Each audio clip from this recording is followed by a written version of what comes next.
Iya, oke guys. Baik lagi sama gua ya karena data gak bisa bohong. Oke, hari ini Selasa 17 Oktober 2023 ya. IHSG kayaknya terpantau sangat positif hari ini. Loh, ya, terpantau naik 6.939. Nanti dividen UNTR, ASII sama auto cair ya. Kemungkinan sih harusnya balik lagi ke 7.000 ya. Ya, oke. Gua hari ini pengen bahas soal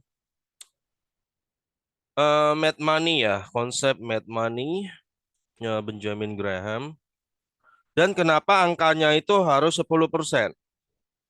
Nah, ini mad money ya. Mad money ini Benjamin Graham ini adalah gurunya Warren Buffett ya, guys. Ini bukunya eh, soal investasi di mana dia ngajarin jika lu pengen bener-bener spekulasi di sebuah saham ya, spekulasi ya, ingat ya.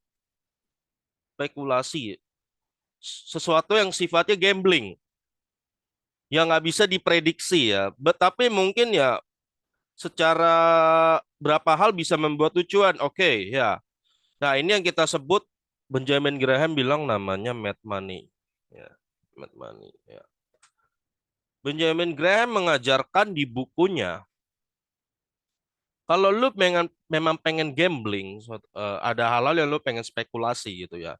Jangan melampaui 10% dari total aset lu, total portfolio ya. Ini yang dia ngomong nih ya. 10% of our wealth, ya 10% dari seluruh kekayaan kita adalah jumlah maksimum yang diizinkan lah. Jumlah maksimum yang diizinkan untuk ditempatkan di ranah-ranah spekulasi ya guys. Ya, nih. Ya, oke. Kalau dia sih ngasih saran never mingle the money in your speculative account and investment. Oh, dia sarannya sih buka dua akun ya. Dua akun, satu investasi, satu mungkin ya yang lo spekulasi atau trading ya. Tapi kalau lo memang bisa satu akun ya nggak masalah. Yang penting jangan jangan lebihin dari 10%. Ya, dia Benjamin Graham mengatakan jangan pernah mengizinkan cara berpikir spekulasi itu apa ya menguasai aktivitas investasi lo. Ya akhirnya melampaui ya, melampaui spillover ya. Akhirnya mendistort lah, aktivitas investasi lo. Sehingga lo yang tadinya sebenarnya investasi tapi lebih kebanyakan spekulasi gitu loh ya. Nah, ini kebanyakan orang kita ya, guys, itu nggak bisa bedain loh, mana aktivitas spekulasi, mana aktivitas investasi. Ya, spekulasi bisa untung nggak bisa, bisa ratusan persen ya. Contoh sekarang lo lihat brand, ya. Bisa, AMMN bisa, tapi itu spekulasi bukan investasi, John. Namanya the greater fool theory, kayak begitu. Pasti ada yang loss, kemungkinan lu loss itu ada, itu resiko. Ya, sekalinya lu loss, itu akan ngeri. Nah, ini yang mau kita bahas dulu. Kebanyakan orang kita nggak bisa bedain, malah lagi investasi, apalagi spekulasi. Nah, itu dulu aja deh. Ya, Jamin Graham bilang jangan pernah taruh lebih dari 10% total aset lu ke dalam aktivitas mad money lah, ya, akun mad money atau kalau lo mau spekulasi pakai mad money, duit gila, jangan lewatin 10%. Kenapa? Itu ada alasannya. Nah, ini yang nanti kita mau bahas ya. Ini persentase loss ya. Kalau lu loss begini, lu harus return berapa persen. Nah, gitu guys. Nah, kenapa 10% dijadikan acuan? Ya, kalau lu loss guys, ya, kalau lu loss cuma 10% dari total aset lu, basically lu cuma perlu gain 11%. Simple ya. Ini kenapa kenapa lu kalau spekulasi jangan lewatin 10. Oke, kita definisikan dulu loss 10% ini maksudnya apa? Ya, 10% lossnya ini maksudnya adalah aktivitas spekulasi di mana lu bertaruh, ya, ya, lu bertaruh di sebuah saham yang mungkin lagi rame ya, lagi rame. Tapi saham itu sebenarnya berisiko karena saham itu tak berdividen, oke? Tak berdividen, ya. Memang dia tak berdividen tapi rame, ya. Sehingga lu bertaruh di saham begini. Nah, saham ini lu tahu sendiri kalau lu loss, kemungkinan dia kembali tuh hampir 0%. Jadi lu akan mengalami apa yang disebut irreversible loss. Ya. Atau gue bilang virtually irreversible loss. Loss yang hampir tidak mungkin kembali lagi. Ya. Contoh apa di saham Arto? Ini contoh ya. Ya makanya gue jadiin ini contoh-contoh nih Arto, Bukalapak, Goto. Sekarang yang lagi tren kan brand dan AMMN ya. Lo harus tahu itu adalah aktivitas spekulasi, bukan investasi. Lo harus bisa bedakan. Nah, masalahnya orang kita nggak bisa bedakan mostly. Lagi contoh lagi brand lagi naik dianggap investasi, padahal itu spekulasi. Spekulasi bisa cuan nggak bisa aja. Cuman hati-hati, jangan lo sampai bernasib di Arto. Oke, lo hati-hati aja. Ini contoh ini. Inilah yang disebut aktivitas spekulasi. Tahu-tahu bisa naik kan karena lagi rame, wow naik naik naik naik naik. Tapi ingat namanya sebuah konsep greater full theory gini pasti habis momennya, habis nggak mungkin nggak. Artinya ada yang cuan ribuan persen, ada yang loss, yang ambil di pucuk loss, ya. Nah, dari 18.000 terjun ke 1.800. Nah, nah, inilah kondisi yang dinamakan irreversible loss. Ya gue sebutnya virtually uh, irreversible loss. Gitu betul nggak? Ya, ya. Ya. Sebuah loss yang hampir tidak bisa dibalikan lagi. Ya nggak? Kemungkinan Arto balik ke sini udah hampir 0%. Dan celakanya ya guys, ini emiten nggak bagi dividen. Oke. Jadi gue bedanya, ini lossnya kita samain dulu persepsinya. Ini adalah lu loss di sebuah tempat yang seperti ini, yang udah hampir nggak mungkin balik dan nggak ada dividen. Gua tidak memasukkan kategori saham-saham yang membagikan dividen yang jelas, misalnya kayak PTBA atau yang lainnya. Meskipun secara floating lo mungkin loss, tapi dia masih bagikan dividen gede, sehingga kemungkinan lo return tuh gampang gitu loh ya, gampang. Oke. Ya jadi gua nggak masukin kategori kayak di PTBA yang kayak gitu-gitu ya, yang lo floating loss di situ nggak. Tapi gue inilah kategori yang gue masukkan irreversible loss. Para holder Arto guys, ya. Yang di 18.000 ini, kalau dia belum cut loss juga sampai sekarang, berarti dia udah rugi sekitar 17.000 ya. Kalau kita hitung 18.875, 18.875 kurang 1.840, maka dia udah loss 17.000 ya. 17.000 itu berarti 17, maka dia udah loss 90%. Ya. Kalau ada orang yang benar investasi banyak duit di sini, loss 90%, maka lu butuh 900% gain dari sekarang. Nah, ini makanya resiko ini lu harus jaga. Ya, kalau lu ya inilah kocaknya banyak orang ya. Dia spekulasi di saham yang spekulasi banyak di atas 10% portonya atau bahkan all in jual sertifikat rumah kan. Ada ada gue pernah lihat yang gadain sertifikat rumah buat beli saham Bukalapak. Ada loss gak? Loss. Gila.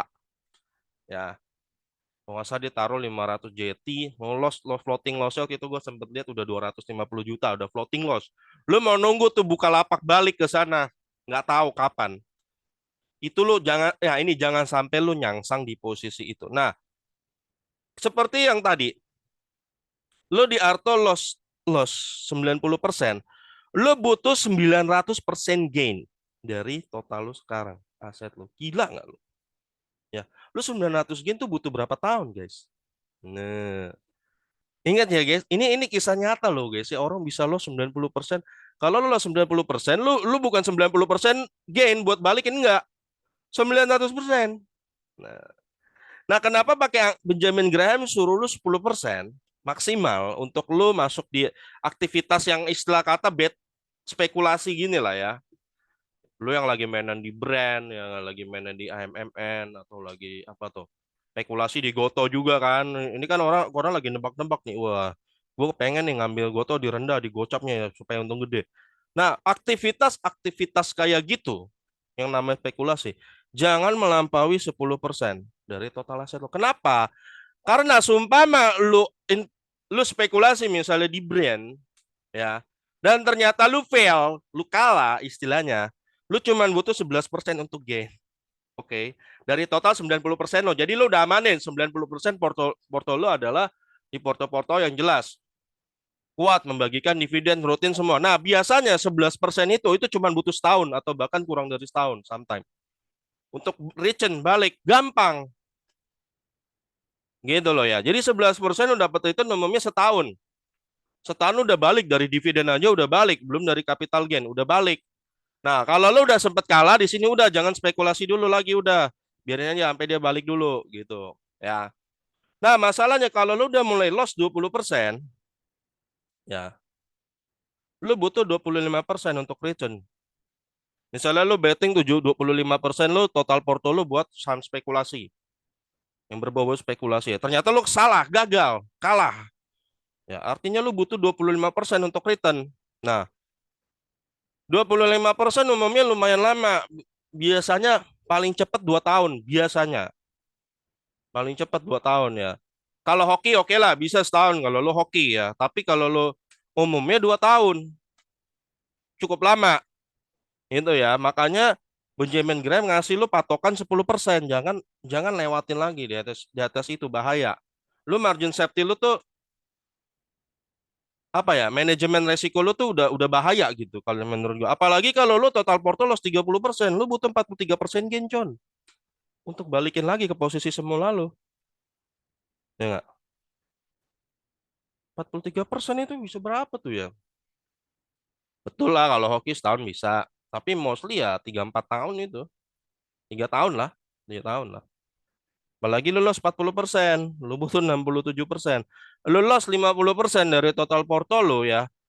Loss di saham-saham kayak Arto ya maksud gua ya. Atau saham kayak Goto dan Bukalapak gitu ya. Misalnya ya. Saham kayak Goto, Bukalapak, Arto yang udah nggak bagi dividen nyungsepnya nggak tahu tuh. Makin nyungsep. Ya Arto kayak gitu kan. Lu loss di saham kayak begituan udah gak bagi dividen lu butuh 100% gain yang nggak tahu kapan baliknya ya apalagi 60% ya 70% tuh lu butuh 233%. Kalau 60% lu butuh 150%. Lu loss 80% lu butuh 400% gain gila ya 90% lu loss ini kejadian nyata di Arto ya 90% loss lu butuh 900% gain lu 95% loss ya 95 ini gue kasih tau nih ngernya. Lu loss 95%, lu butuh 2000%. Ininya.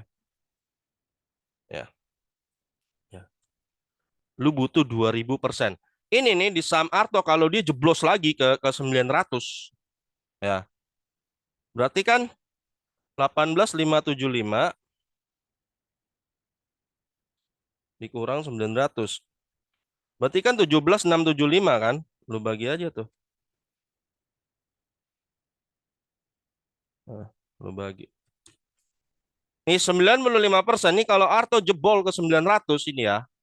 Berarti untuk dari 900 supaya dia bisa nyampe ke 18.000 lagi ya, itu butuh return 2000%. Gila nggak John? John, lu 2000% invest di mana John? Susah banget ya. Nah itu guys ya. Kebanyakan orang nggak punya manajemen resiko. Asal yang penting masuk asal naik hijau. Nggak belajar dulu. Nah parahnya nggak belajar dulu. Nggak mau baca buku. Ya nggak. Baca kalau kita baca buku dulu kan kita tahu kan. Oh, ternyata Benjamin Graham ngajarin nih kalau lu pengen main di spekulasi ya jangan lewatin 10%. Ini kan ilmu. Tapi kalau orang kagak punya ilmu, wush, gak ada sertifikat rumah. Apalagi lagi waktu itu kan lagi digoreng-goreng kan. Wah, Bukalapak bakal to the moon.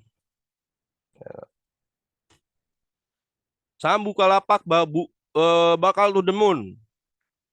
Ya dari 1.000 nih bakal to the moon. Dia beli di sini. Sekarang cerot 200. Ini udah loss berapa persen? Coba lihat, kita perhatikan. 1000, 1000 berapa?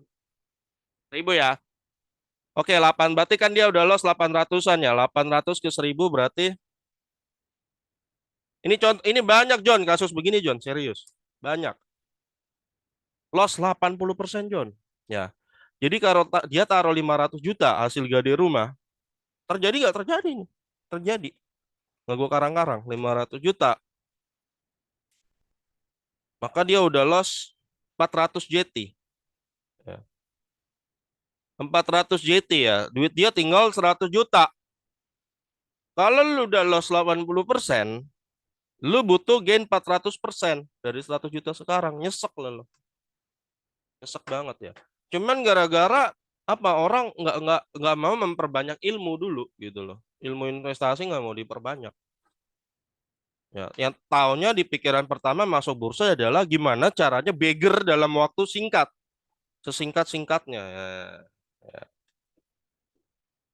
Nah, buat lo, ya ini kan gue udah jadikan. Nah, tadi tadi gue juga dengar cerita di Ebi ya. Dia katanya akhirnya dia cut loss di Goto 2 juta. Katanya semenjak 7 bulan ini dia ada di bursa, ini kata dia cut loss terbesar dia. RP 2 juta. Pokoknya nyesek lah, dia bilang dia cut loss 2 juta. Ini cut loss dia yang paling nyesek. Pertanyaannya yang harus ditanyakan, sebelum lu nyampe harus cut loss sesuatu yang bener-bener bikin nyesek, lu udah manajemen resiko lu gimana? Lu udah terapin belum yang dilakukan Benjamin Graham? 90% saham yang oke, ya. 10% kalau lu mau mau spekulasi-spekulasi. Tapi sih kalau gue pribadi saranin gue lebih baik lu nggak usah spekulasi ya. Kalau saran gue, ya 100% aja lu masukin di saham yang jelas gitu. Itu kalau saran gue. Tapi kan kalau lu bener-bener pengen nikmatin hebohnya saham-saham kayak brand ya, AMMN gitu kan, yang heboh-heboh ya, maksimal kalau menurut Benjamin Graham 10% aja John ya, supaya kalau lu kalah gampang di cover sama 90% saham lu yang lu defensif, lu 90% bagi dividen itu setahun doang udah return. Gampang, lu kagak kepikiran. Tapi kalau lu modelnya dikit-dikit maunya all in di saham spekulasi ya, all in, gua di sertifikat rumah, jebret ya. Sekalinya kalah lu nyangsangnya dibuka, digoto, di Harto ya nggak? Ini kan brand nama MMN juga sebenarnya ada fase turunnya nanti. Ada, nggak mungkin itu ke atas. Nah inilah, nggak mungkin itu ke atas terus John. Itu greater full theory yang terjadi di. Nah inilah orang kita tuh kadang nggak bisa bedain loh John. Mana yang investasi, mana yang spekulasi. Greater full theory dia bilang investasi. Nah, ya nggak, greater full theory dia bilang investasi gitu loh. Greater full theory pasti pasti grafiknya begini, kayak Arto lah. Nah itu kan greater full theory tuh. Namanya Arto, sekarang brand nama MMN endingnya pasti bakal begini, pasti. Tapi kapannya itu nggak tahu. Nah, karena kapannya nggak tahu, makanya itu dinamakan ranah spekulasi. Dan dia nggak membagikan dividen juga, mostly kan. So far yang kita tahu dua ini belum tentu membagikan dividen, termasuk saham Go. Saham Goto itu juga, guys. Sekarang kan udah agak berat ya dia. Tadi kalau lo lihat saham Goto, ya pengendalinya mulai jualan dia untuk ngangkat lagi nih agak berat ya. Ya nggak? Kenapa? Karena kepemilikannya udah mulai merata ke publik gitu loh, ya. Termasuk ke sekuritas publik, sekuritas juga udah mulai rata, nggak ada yang menguasai mayoritas sehingga kalau mau diangkat dikit juga dikit-dikit dirobohin sama orang lain. Nah, itu. Belum lagi pengendalinya suka suka kadang-kadang ikut jualan gitu, ngerusak pasar. Jadi itu, nah ini Goto tuh kayak gitulah, ya. AMMN juga kemarin kan gue udah bilang ya, kemungkinan mau diangkat tapi belum tentu berhasil kan. Ya, mereka kan nyangkut di 6.300, berusaha diangkat kan. Nah, tapi ada yang ngerobohin di bawah sini kan. Ya enggak. Nah, itu gua rasa AMMN juga udah mulai agak berat. Karena kan para yang tadinya main di AMMN mulai pindah main di brand. Nah, itu. Nah, nah, ini yang lo harus tahu, ini ranah-ranah spekulasi. Bukan ranah fundamental ini ya. Ranah greater pool theory lah. Seperti itu guys ya. Oke guys, jadi gitu aja kalau dari gue pribadi. better sih lu 100% sih di tanah yang jelas-jelas aja lah, yang nggak perlu spekulatif. Tapi kalau lu bener-bener pengen spekulatif, ya nggak ada salahnya lu pertimbangkan ajarannya Benjamin Graham nih. 10% aja, jangan banyak-banyak. Takutnya lu loss. Kalau namanya spekulasi itu namanya spekulasi, nggak, lu aja nggak bisa menjamin spekulasi lu bener, John. Nggak bisa. Kalau lu bener pun hoki itu. Ya kalau lu bener pun hoki. Ya. Itu aja John ya. Jadi jangan di atas 10%. Terserah sih lo mau ikutin apa enggak ya. Oke, semoga video gua hari ini bermanfaat John ya. Sampai ketemu lagi video gua berikutnya, karena data nggak bisa bohong ya.